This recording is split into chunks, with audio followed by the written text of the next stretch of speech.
everyone, and welcome to Transatlantic Watch. Stole lot of me. You're like, yeah, she's right so far. Okay.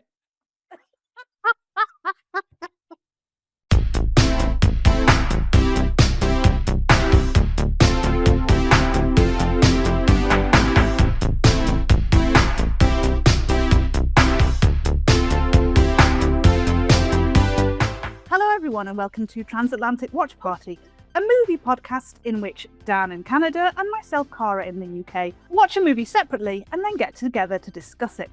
And this week we will be watching 2021's Marcel the Shell with Shoes On. And we got here from Blue Velvet via Isabella Rossellini.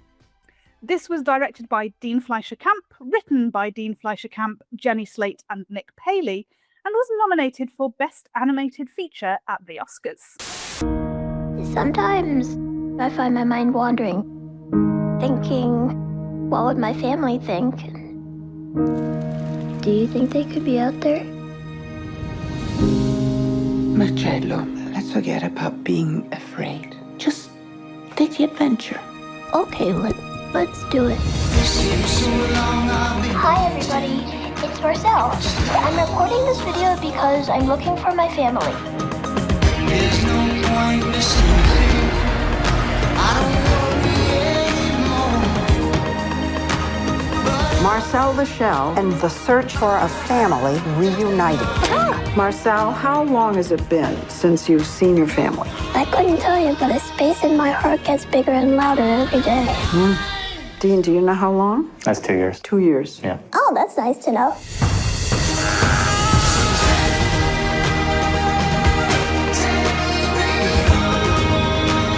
There's so many places that they could be. Marcel the Shell with Shoes On. You are beautiful. There must be so many others like me.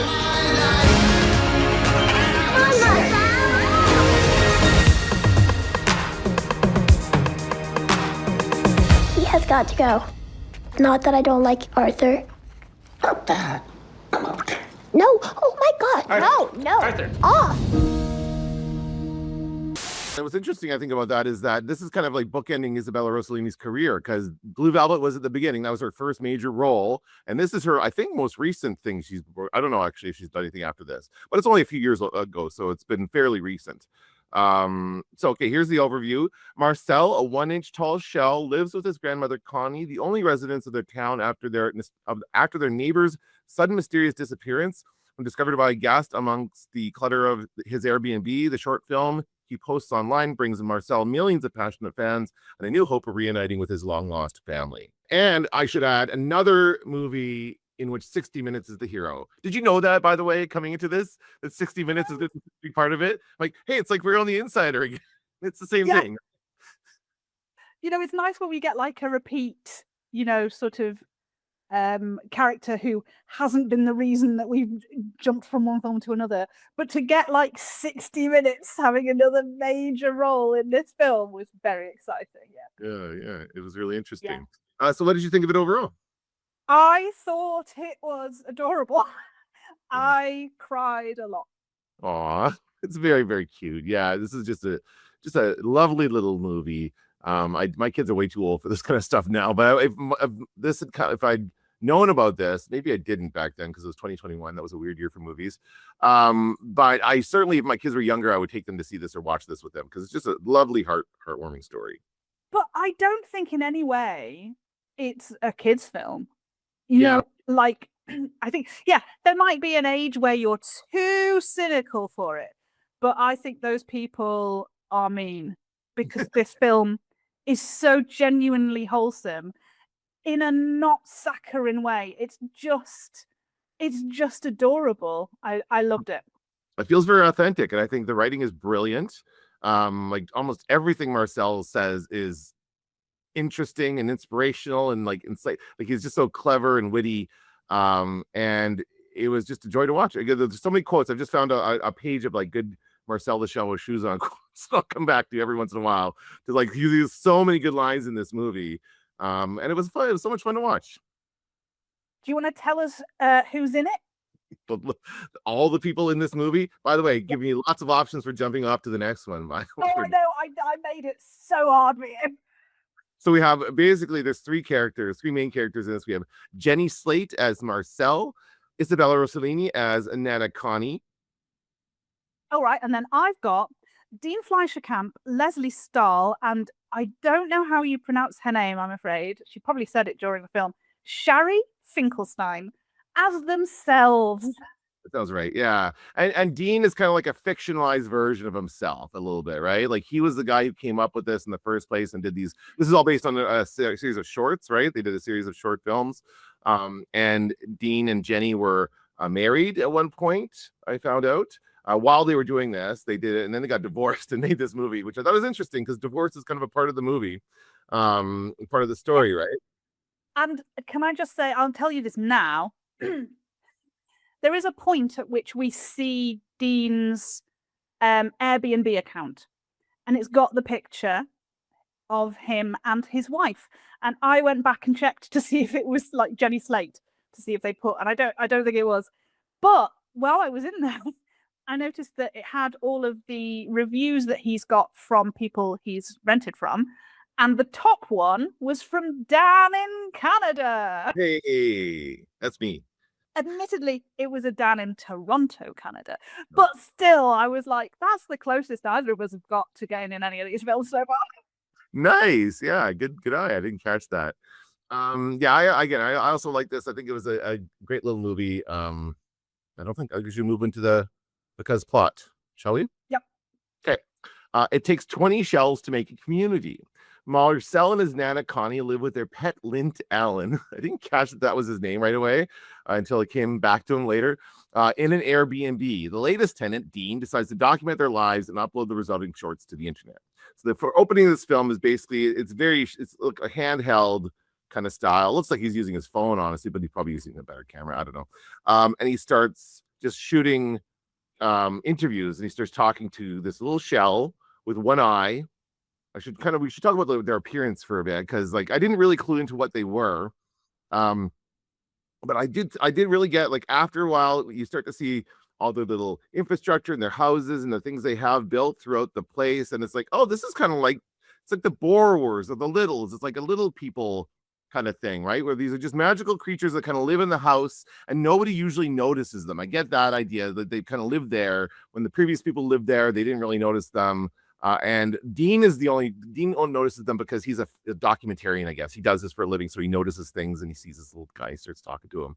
So he turns on the camera, and basically, we take them through the kind of his little routine that he has. He has all these kind of elaborate things to get around the house. He's got this tennis ball. We never get to see inside the tennis ball. I really wanted to see what happened to them when they're running around in there, but he runs around in the tennis ball, bouncing all over the place, but he gets to where he needs to be. He has this thing with the blender, so he can shake the tree to shake fruits off, and then he has this whole thing where he has to launch the fruit across the room to get it into the hole in the wall. Like, he's got all this stuff he has to do just to keep them supported, because he has to like take care of his grandmother, basically, right? It's really, really intricate.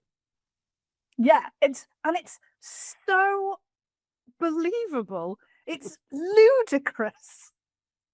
Like, yeah. I was just on board. I was like, yeah.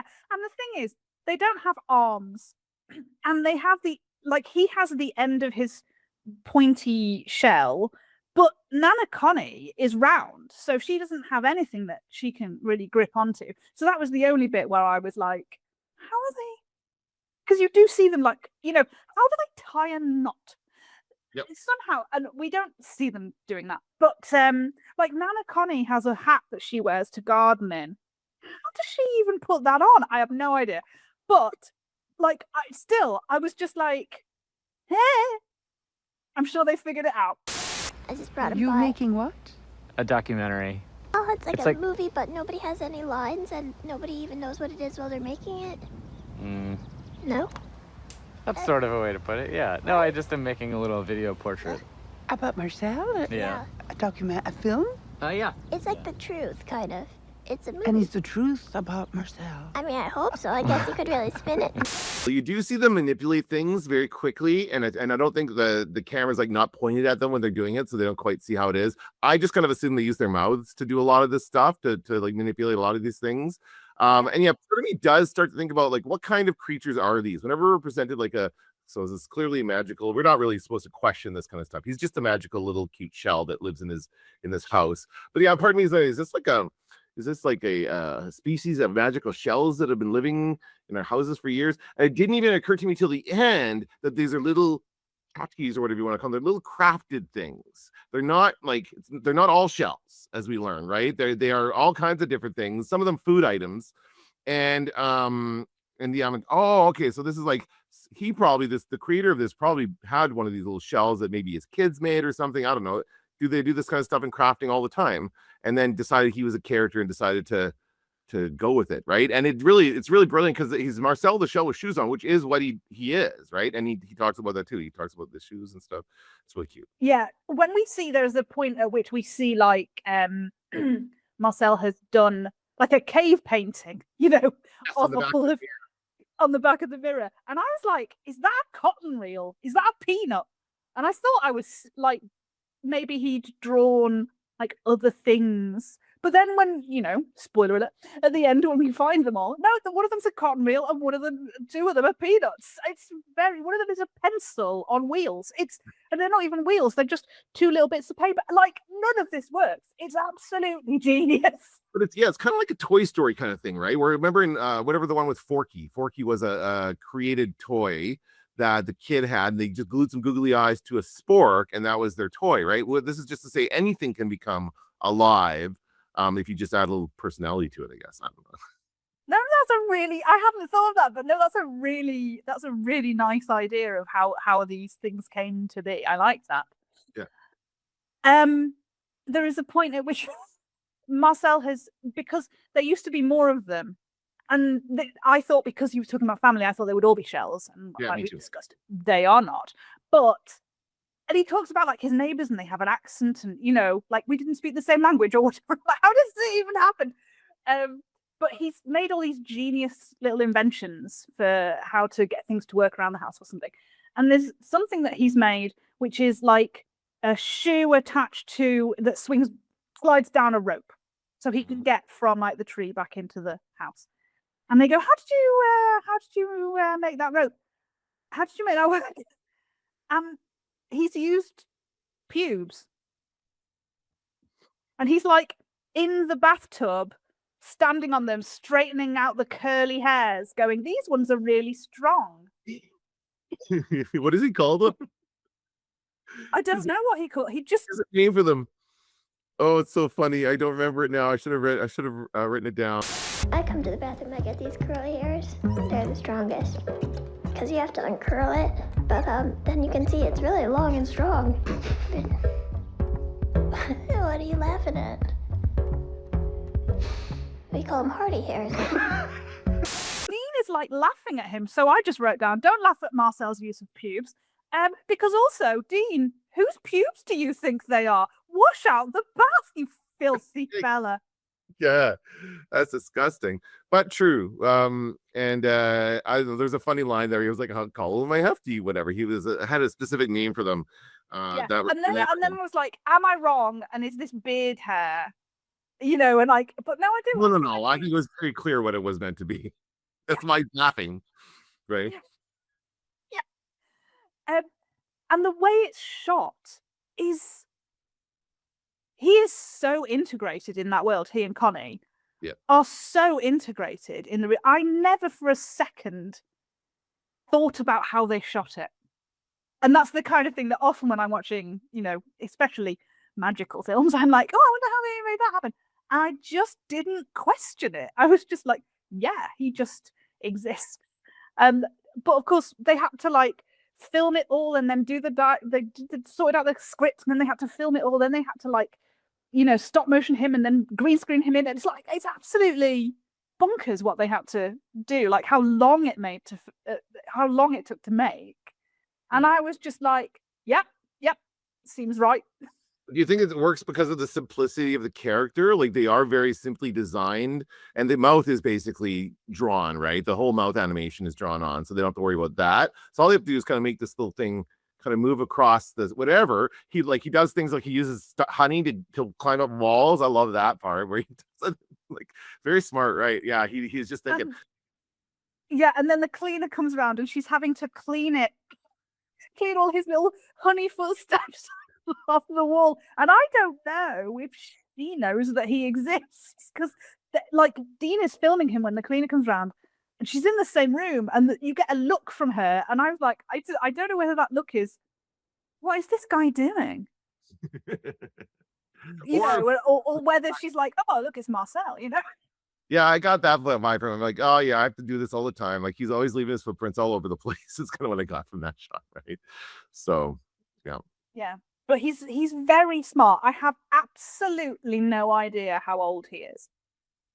No, it's not very clear, right? And he says something about how time doesn't work the same for them anyway. So he doesn't know how old he is, right? He does seem like the voice is brilliant. I will say that Jenny Slate does this amazing voice. I assume it's not modified. It is a voice that she does. Like, I guess so. I don't know. I was like, part of me is, did they just get an adult to like say this and then pitch it down or whatever, pitch it up? But I think this is a real voice that she does. Like, she's got lots of experience with voice acting, so this is a fantastic. But it's not really clear the age of the voice because of the nature of it. It sounds like a kid's voice, but he sounds so much more smart than a kid, and all the interesting things to say and observations, and seems so interested in the world. Yeah, it's just a super interesting character. I really enjoyed him, and I love Grandma Connie as well. She's also amazing. She sounds like Isabella Rossellini. Like that's just Isabella Rossellini being herself, but she has, and at some point he's trying to explain the accent. She's from the garage, right? That's why she has the accent. Like that's hilarious. All those little touches where you get the, like, how does this work? How does this entire world work? And where are all these other people and all these other houses is what I want to know, right? Yeah, she traveled in a coat pocket. So she was in the garage, she got in a coat pocket, the coat came from the garage into the main house, and boom, she's an immigrant. So that was, she was shell trafficked, that poor woman. But yeah, the whole, did you watch the shorts? No. I didn't. No. So, and I checked, I was like, do I need to watch the shorts? And everyone said, no, you don't need to. So I don't know if there's more lore to it, but the lore that is in the film is just so brilliantly worked in. Yeah. Yeah. What else have I got? Oh, yeah. Marcel is a kleptomaniac. He likes to steal things from people. Yes, and he's like, "If you take anything from me, just get some." He's taking his button card to use as a bridge. I didn't know. I didn't know. Yeah. Didn't know. And then, like, one of the first things we see is that he's talking to Marcel, Dean is, and he's like, I don't really want to be in the film, says Dean, so I'm going to stop talking. And then, so Marcel just then peppers him with questions. Do your parents work? Have you ever met a chef? What happens if you break this? Have you ever eaten a raspberry? And what was that like? He doesn't get the answer to it. It's so adorable. And that is very childlike. And the one that keeps coming back is, have you ever eaten a raspberry? Mm-hmm. And if so, what did it taste like? she's like, he's just obsessed with this. Somebody find that shell a raspberry and let him eat it. Grows them in the garden in the backyard, because we learned that Connie loves to garden, and she also has a kind of a, she has all these bugs that kind of act like her pets or whatever. She has a whatever with them relationship with these bugs. She helps a bee that gets too like drunk on too much nectar, basically, and it's sitting there like kind of puking up nectar. Like that's something that's kind of a realistic. Everything was so realistic, right? So it doesn't even make you think like that's probably CGI bee, and I didn't even think about it in that second. Like it just all seems so real. The way she gets her, because again we see it at the end. Connie has a way of digging up her vegetables. Yes. Which is that she ties a rope. She gets a little rock and she ties a rope around it and ties a rope around the head of the carrot or whatever it is she's pulling up. I can't remember what she pulled up. And then she throws the rock over the side and it yanks the vegetable out of the ground. And I don't think she's ever taught Marcel that, because you see later that he's just trying to pull it up, Yeah. and he can't do it. And I was like, oh no, there's a technique. But I like when they fix they save the bee recovers. She puts him on something I can't remember, and has to dry him out basically. And he gets up and he's like, oh, there he goes, and then boom, boom, boom, he just starts bumping. It's like, oh no, oh well. And then there's another moment when he's on the inside of the window and the bee bumps into the wall and he's like, whoa, hey, and he's like super scared and shocked in that moment, because they're like, it's a big bee to him, right? So anyway. Yeah, he describes the cleaner as the harbinger of the vacuum, which is brilliant. And is it harbinger? Yes. Okay, the harbinger of the vacuum.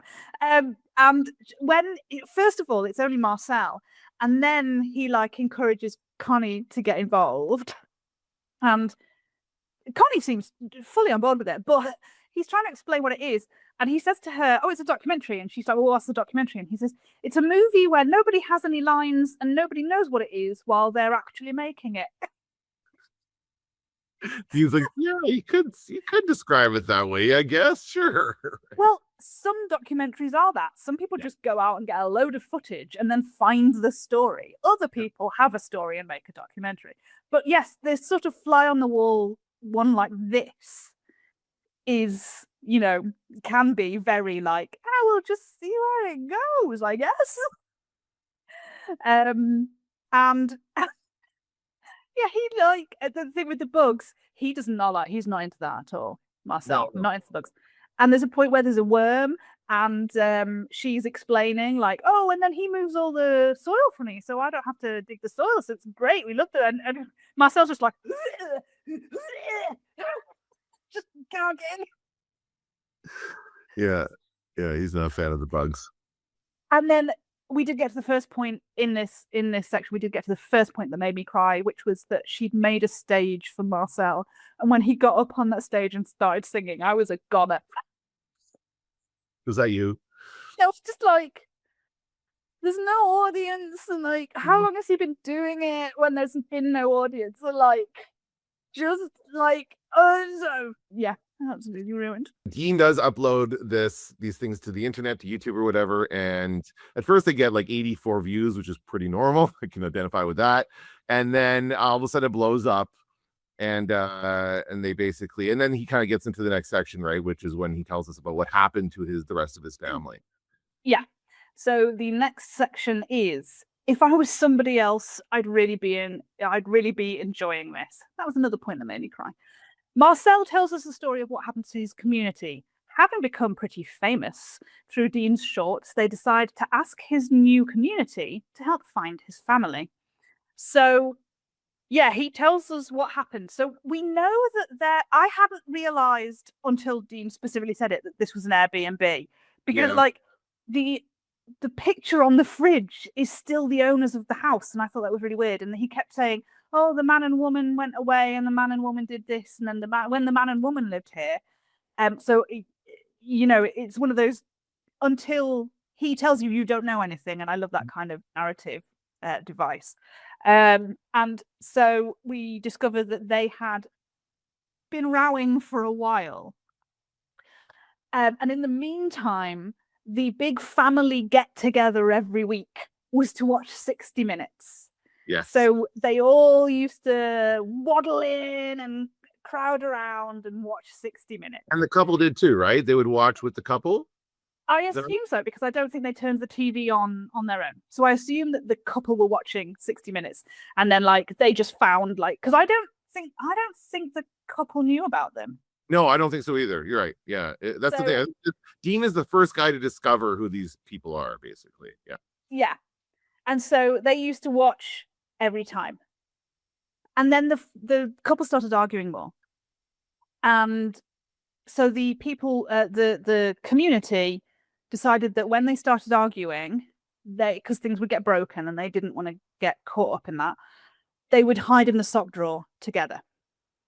And then one night, Marcel and Connie got together to watch 60 Minutes and realized that nobody else was there. And they realized that they must have been in the sock drawer because there'd been an argument and the guy had left. And so they think, oh, he must have been scooped up with his socks, thrown in the suitcase and driven away. And I was immediately, call Airbnb. Call them now. They must know where these people are if they own the house, and you can find the family. But Marcel, he talks about how after losing something, you have this beautiful, you can see this beautiful day. And he said the day after they'd gone, it was gorgeous. It was blue skies. It was clear. It was sunny. It was beautiful. And I thought, if I was somebody else, I'd really be enjoying this. Crying again. Just because he's so positive and upbeat about everything. And, like there's a book, and I can't remember, The Fox, the Horse, and the Boy or something. And they turned it into like an animated, it's a beautiful animated book. But every page is just like, if you go through the forests, you'll find your way home. And like, it's all these platitudes. And I just hated it. It's very popular. And I just hated it because it felt so saccharine and like common sense. And it just didn't move me. Everything Marcel says, so many things just hit me where it hurts. And like so many things that he says could be, quote of the day in a diary or whatever, but it's just not. It's just him being him. I just think they've created an absolutely incredible character in Marcel. I think that's why he resonates with all the people when the videos do go up on YouTube and they start, going viral and stuff. It's because people love him. He develops like a fan base and basically people are like just telling them how much they love Marcel and everything that he's all about. Do they really? And he is adorable. So then they do reach out to the Airbnb people and they're like, oh, we just contract this house. So, it's a third party company. And so we can't get in touch with the actual owners because they've given the lease, whatever it is. But while they're on the phone, Marcel just does go, have you eaten a raspberry? And if so, what did it taste like? It's like, oh my God, so like hang up on him. It's horrendous. And also we start to discover he starts to get a bit bitchy with Dean. Like he'll say amazing things to Dean. So there's a point where he says to Dean, do you think your life might be a little bit less lonely and a bit more integrated if you took the time to connect with somebody and not just make videos about them? And I was like, oh, shit. Oh my God, Marcel, you got him in one. That's horrible. That's a good one. There's no filter on him and there's no bullshit about him. And so many people are like, oh, well, I just say what I think. And what they mean by that is they're mean. And Marcel doesn't have a mean bone in his body. Just so curious about the world. And I think that came out in one of the conversations about Dean being on camera or being part of it, something like that, because Dean doesn't want to, even when it comes up with 60 minutes later, he's like, I don't know, we'll get back to you. Like he really doesn't want to be a part of this at all. And Marcel is challenging him on that, like a good friend should, right? You challenge them, say, you sure this isn't about something else here, right? It's a really cool moment. I really like that. There is another moment where there's a dog. Dean has a dog. Oh yes.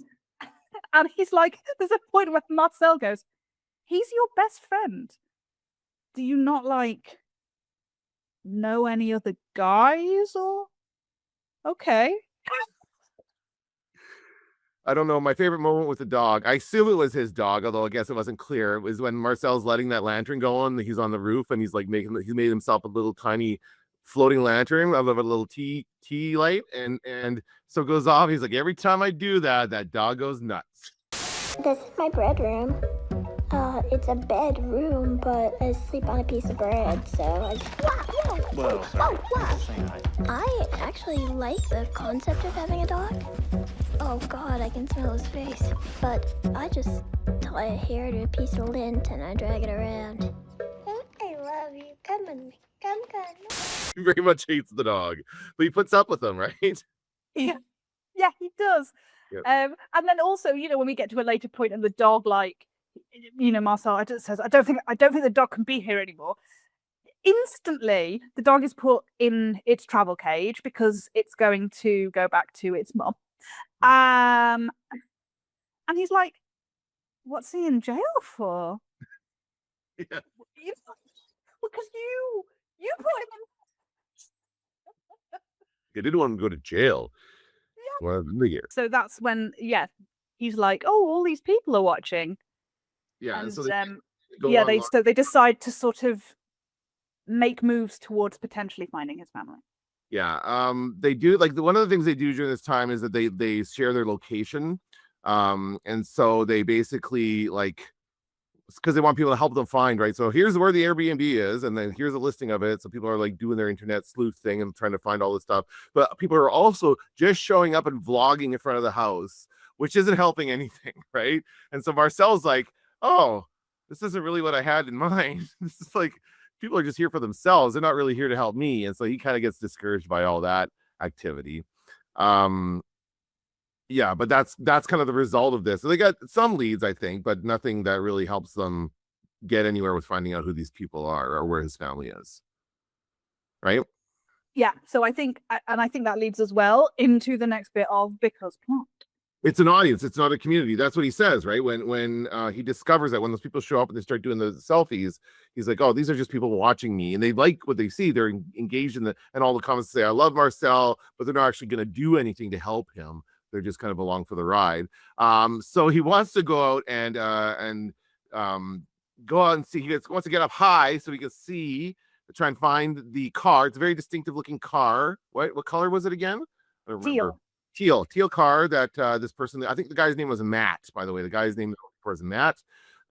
So he wants to get up high so they can see it. So Marcel and Dean take a road trip to see if they can find the car Marcel's family left in. When they return, they discover that Connie's fallen and cracked her shell. 60 Minutes reaches out to interview Marcel, but he refuses until Connie fakes feeling better. So yeah, they go out driving, and it's funny because Marcel's trying to explain to him, he's like, I get up high, I go up to the mantle or whatever, and he calls and he goes up, he's like, see, now I can see everything. And this is how he navigates the living room, right? Or any other room he's in. He just gets up high, as you can see the entire room, and kind of plan out where he wants to go. And this is how he lives his life. And he's never been outside the house. So he's kind of shocked. He says to Dean, what's your mantle? And Dean's like, what do you mean? He's like, well, that's where I go so that I can survey the whole rug. Yeah.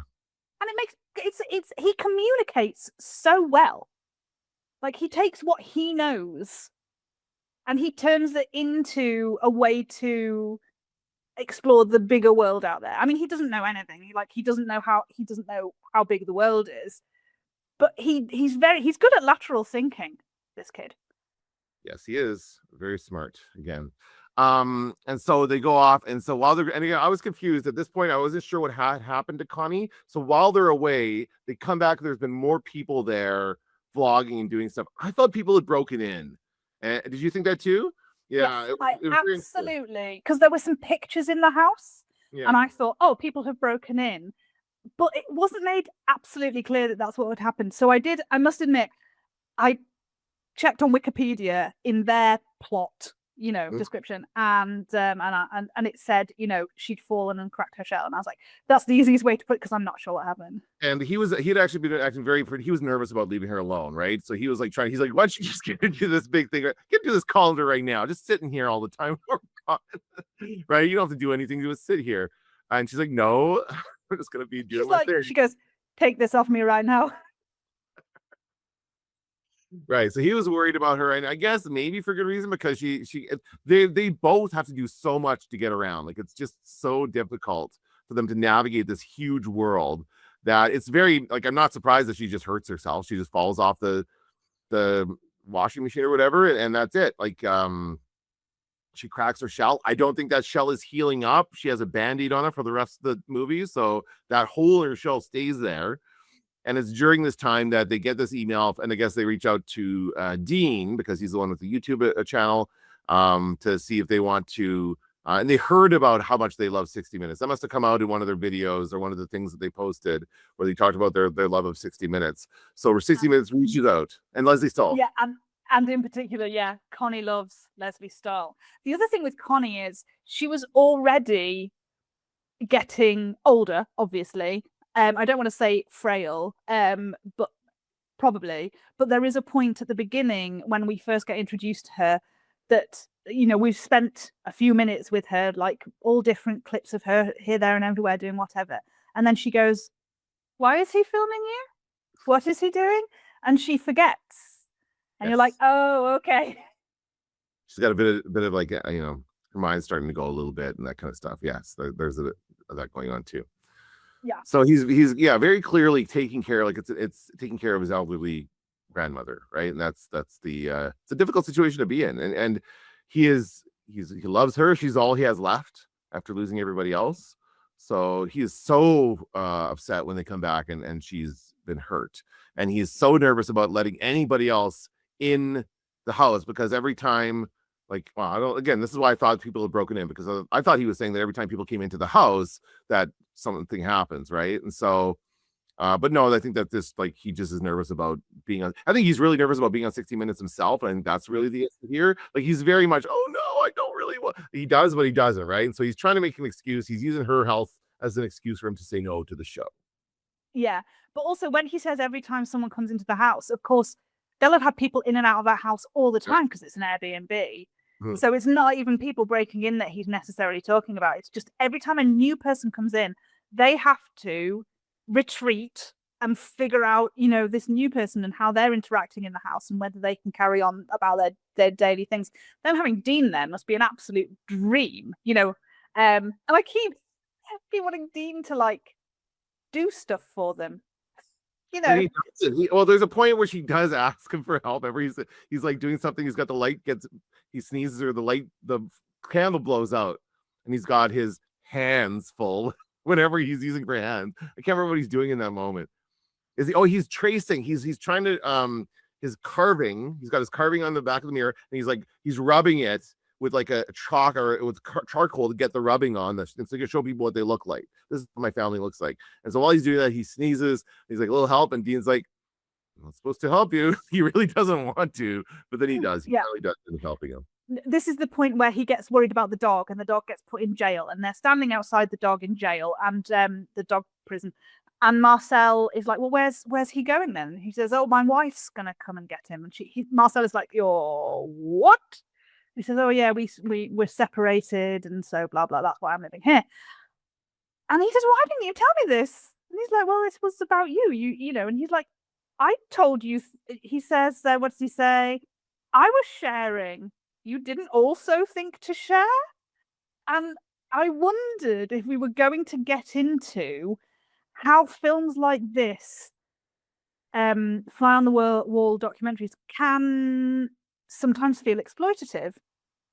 Like, I watched My Octopus Teacher, which won an Oscar and everybody loves, and it made me physically angry because he went down there and, you know, became friends with this octopus, and then this sharks are chasing this octopus, and he's like, "Well, I can't intervene." And I'm like, "You've been intervening.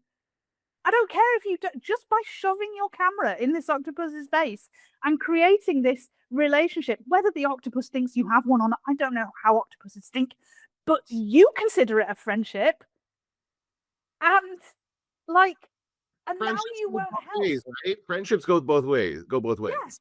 Right. And so it felt like, with Dean going like, "Well, I'm not meant to help you," so that we can see, yeah, but you've done the documentary thing. You made your little shorts. Now you're going on 60 Minutes. Surely the rest of your time. And I wonder if when he's not filming, he helps them out. But I don't feel like he does. No. And I thought, oh, are we going to go on a very interesting journey where we didn't. We just carried on being wholesome. And do you know, that's fine. That's fine. But in my mind, I was having a very interesting conversation with myself. And it even goes to the point where he dials, like Marcel dials the phone himself. He's walking on his cell phone. It's very adorable. He's like, okay, now just to send. He like jumps on the send button to like call 60 Minutes to book the interview.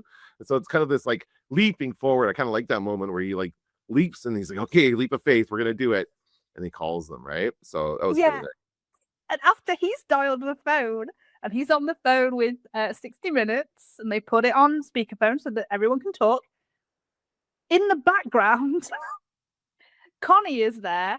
Connie, who is faking being better because Dean says to her, like, just passing the time, he says, oh, I think he's waiting to see if you get better before he can do 60 Minutes. And she's like, huh. So she like crayons color onto her cheeks.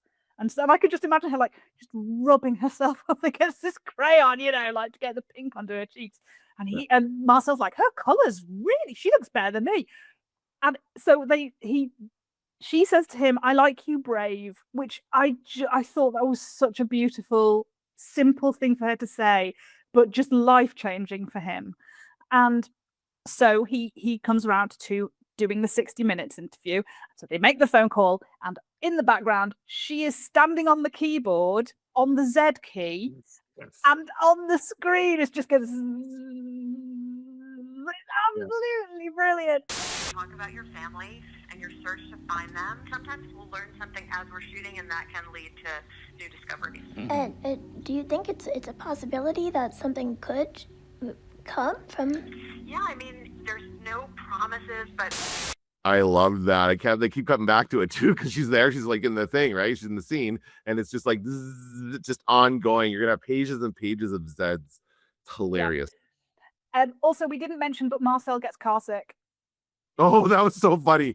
Oh my god, that was probably the funniest part of the movie is him like throwing up every few minutes. And there's at one point where they're driving along and he apologizes every time. He's like, it's okay, it's just a little bit, it's no big deal. But there's one point where they're driving and the map looks wet. The map looks like it's got a bunch of stains on it all over the place. Like he's been sick a lot during this road trip. He says to Dean, how often do you throw up in your car? He's just so cute about every time he goes, bleh. I'm so sorry. But also, where's his stomach? I don't understand. And they do have to eat. They do have to eat food. Like that's something they always they mention that's part of what he does with his gathering of fruits and stuff like that. But it's like, I don't know. It's just like a little and comes out. Very cute. It's the most cute vomit I've ever seen in my life. And it's basically just raisins. Yeah, and they drink like blobs of water, like little in the bottom of the sink and stuff like that. And yeah. Yeah, and he brings them in like a cap. You've got 2 drops of water in there, and it's literally like individually 2 drops of water. It's so cute. And like he gets so disappointed when they go up to the mantle and they can't find the car. And he's so depressed that as they're driving home, Dean goes, oh, look at that lady's dress. It's really pretty. And Marcel's like, yeah. Oh my God, it's so sad. He was dressed. Marcel says, yeah, it's really pretty. Like he says it's really pretty, right? But he's like sad. He's still sad about the other thing. He's heartbroken. That's so sad. If I wasn't there, this sound would never exist. 60 Minutes conducts the interview with Marcel and Dean, who does agree to go on camera, in the house, but Connie passes away during the production. 2 months later, we see the 60 Minutes broadcast, and it shows Marcel being reunited with his community. They all return to the Airbnb, and Dean moves into his own place. So, there is a point at which all the 60-minute people arrive and Marcel panics. And he's like, I don't know whether we can do it. I don't know. Because they've got all this equipment. It's not like a small number of people. They've got to come in and set up lights and all that, and cameras and sound and everything. Yeah. And he's really nervous and he's worried about Connie. And they're having this conversation.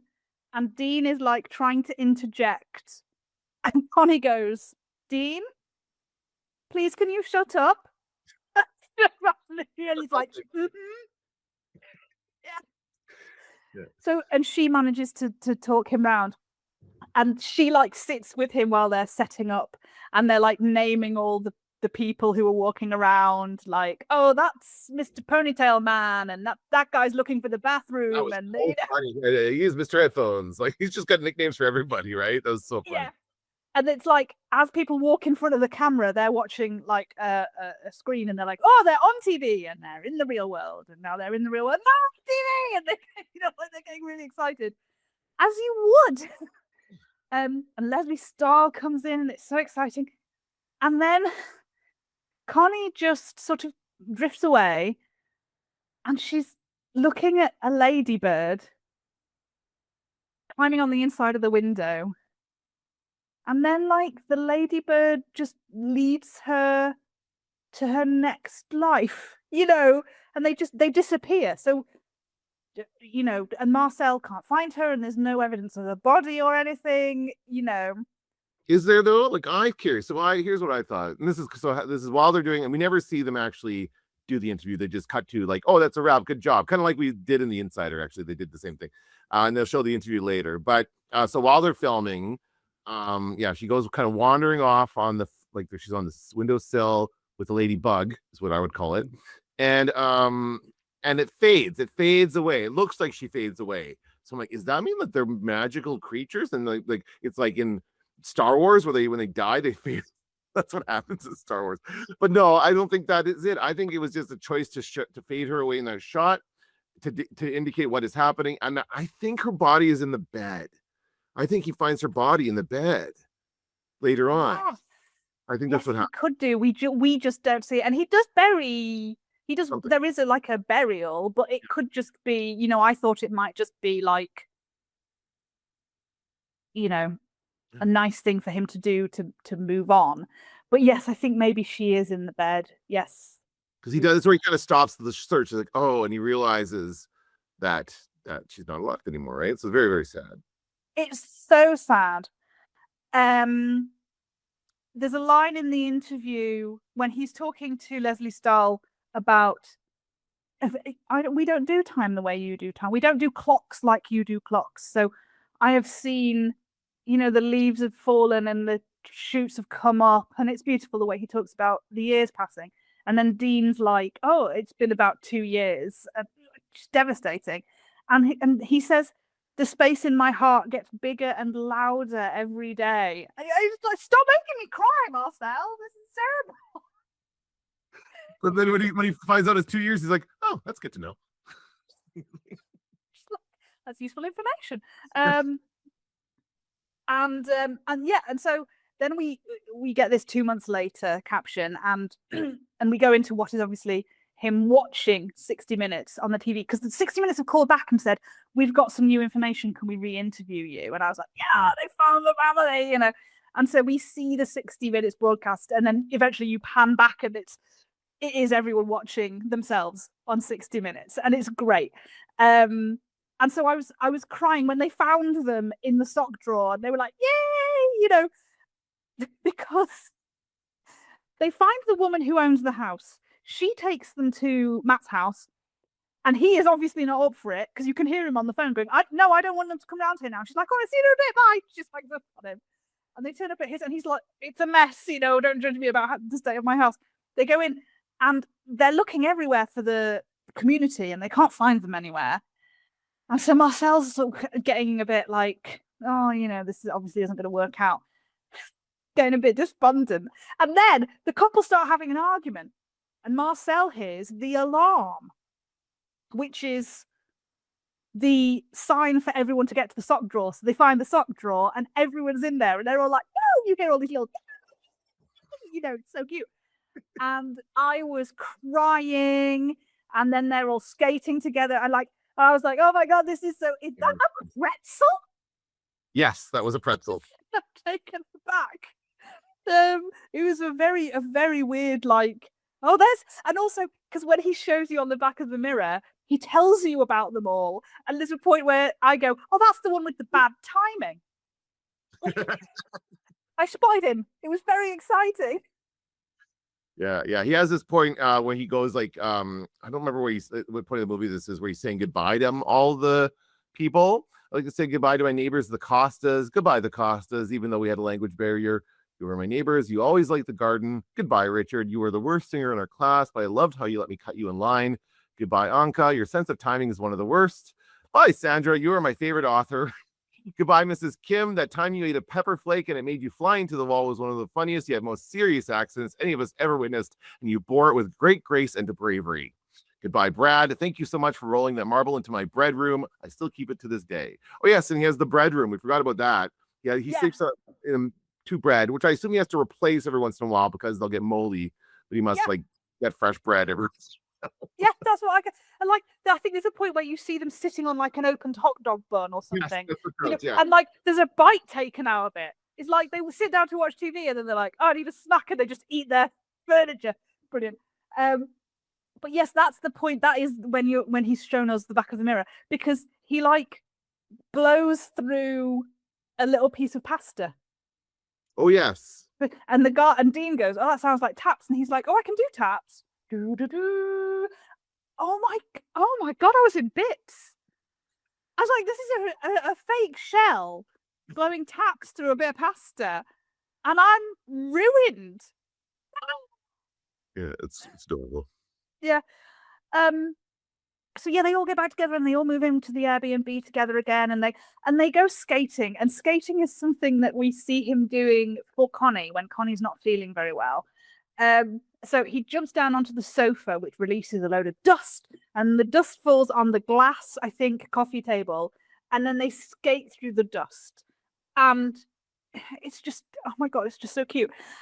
So they're all skating, and like he's meeting all his little cousins, and they're all like, it's so amazing. And then and he's with his brother, who he's teaching how to walk up the walls with the honey on his shoe, and he's like just sliding down, and he's like, well, no, you have to pick up your back foot, and then and he's like, I know how to do it, I want to slide. Put your weight on the front foot and then you unstick the back foot. Yeah, I can do it. I know, right, but you have to keep doing it. I'm fine. Well, all right, but do you see I know. what's happening? Okay. Sometimes being in a big group is... This is what I want to be doing. I want to slide down. Good. I didn't know that that's what you were trying to do. I Yes, thought you were that's why asking me how I I like can to have be fun. overwhelming to me. And I immediately thought, it's just been him and Connie for 2 years. This must be supremely overwhelming for him. For sure. And it is. And he teaches them all about the tennis balls. So then you get this absolutely chaotic shot of all these tennis balls, like just rolling around the ground. And I was like, the dog would be having a whale of a time. This would be amazing. But then you see him like slipping away down into the basement, into the garage, and he sits in the laundry room. He sits on the windowsill, and they keep the window cracked a little bit in that room. And he says, oh, and then one day, I sit here and I talk to Connie. And one day I was, talking to her, and I heard this sound, and he goes, oh, wait, and he sort of turns to his side, and you get the sort of noise that is someone blowing across the top of a glass bottle. Yeah. And he goes, that's going through me. And if I wasn't there, this sound would never exist. I mean, just kill me now. I'm dehydrated by this point. This film is dangerous to your physical and mental health in the best ways possible.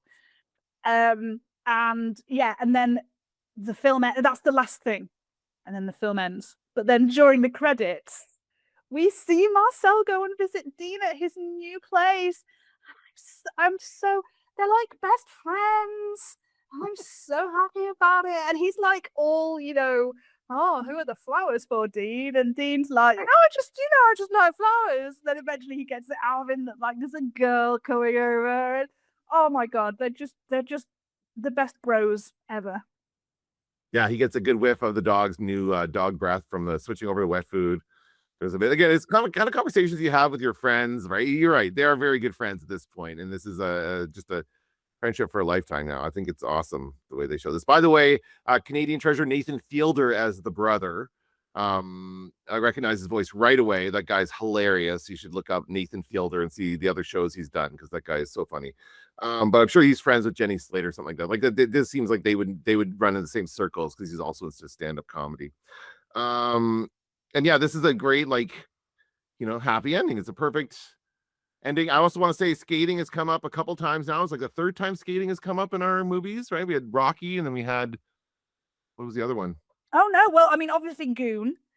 Oh yeah, Lots of skating in Goon, but also Molly's Game. Molly's Game, yes, that's right. She goes ice skating to get her mind off of things when she should be skiing. But never mind. I'll go back to that. Anyway, Yeah. that was great. Yeah, I really enjoyed the show. What was your letterbox scored for this film? I give it a 4 out of 5. I think that's a solid movie. I don't know that I'm going to really come back to it or anything like that, but I certainly, like, whenever I need to be like, I pick me up and just feel good about things, I would watch this. This is a fun, feel good movie, right? Yeah, it's a brilliant, bittersweet, love letter to friendship and family and community, and I loved it, and I gave it 5 stars. Because I was just like, and even when I went back into it today just to look up the thing to see if the photo was with him and Jenny Slate, and as I was skipping through it, like every place I stopped, I was like, oh my god, this bit, like all of it is just so good. And I was like, yeah, this is Dog Day Afternoon for me again, like my 5-star films. That's okay. Hey, that's the way it goes, right? Well, that's awesome. Well, thank you for suggesting. I'm glad we went down this route. I'm glad we went from Blue Velvet to Marcel the Shell with Shoes On, and now you've given me no choice for the next one, because there's only 2 actors in the movie. And that was the thing, like I had so many choices after Blue Velvet that eventually we picked this one together, and now you have no choices. So where are we? Well, I mean, we could go and do another Isabella Rossellini film, right? She's amazing, and I would watch her all day. But I think actually Jenny Slate is pretty amazing as well, so I want to pick something she was in. So I was looking through Jenny Slate's filmography. She's done a lot of TV. She's amazing in Parks and Rec. Have you seen Parks and Rec? She's so good in that. But she's the don't be suspicious. Isn't that her? Yeah. And that kind of stuff, like she's, I assume that was improv. Like she's very good at improv and that kind of stuff as well. But I'm going to choose in, I was looking through her IMDb. Oh, she's done a lot of voice work as well. She's in Bob's Burgers, which is one of my kids' favorite shows. And they also have a Bob's Burger movie. But I'm going to go with, I think, her attempt to maybe get more work in larger Hollywood. In 2018, she did 2 movies. She did Venom, which I've already seen and I don't want to watch again. And then she did one called Hotel Artemis. So that's the one I would like to watch for the podcast, is Hotel Artemis, released in 2018. Haven't heard of it? Phenomenal cast. The cast has like Jeff Goldblum, Jodie Foster, Sterling K. Brown. Like it's incredible. Like these. Oh my god, you are giving me a gift. I gave you nothing with this film, and now you're giving me an extensive cast list. Amazing. But this might be a really bad movie. I'm just going to warn you, it did not do well. The reason you haven't heard of it is because it was kind of a flop. So well, the only Jenny, when I saw like who was in this, and I was like, oh god, I don't know where he's going to go after this. And I was like, he might have to go through like, do you know what? We'll just watch another A24 film. Let's go through the production company. It's fine. Oh, sure, I could do that too. But the Jenny Slate film I know that I want to see that I've never seen is Obvious Child. Oh. So I thought you might go there, because to be honest, I didn't know how many other live action films she'd done. I maybe thought that was like the only one. I have no idea she was in Venom. I know she did like Zootopia, which other people call Zootropolis, and I haven't seen the second one of those. But yeah, okay, a film I've genuinely never heard of. Very exciting. Yeah, it looks like it's my kind of thing. It's one of those near future movies where it was released in 2018, but it depicts 2028, which is in 2 years. So we'll see it. Thank God. That's always interesting. I always kind of like these movies that come out really close to like, or just in the near future, and there's a chance to get a lot of things really wrong. So that's a lot of fun. Yeah, brilliant. Right. Let's do that then. That's going to do it for this episode of Transatlantic Watch Party. Thank you so much for joining us. Till next time, keep watching movies.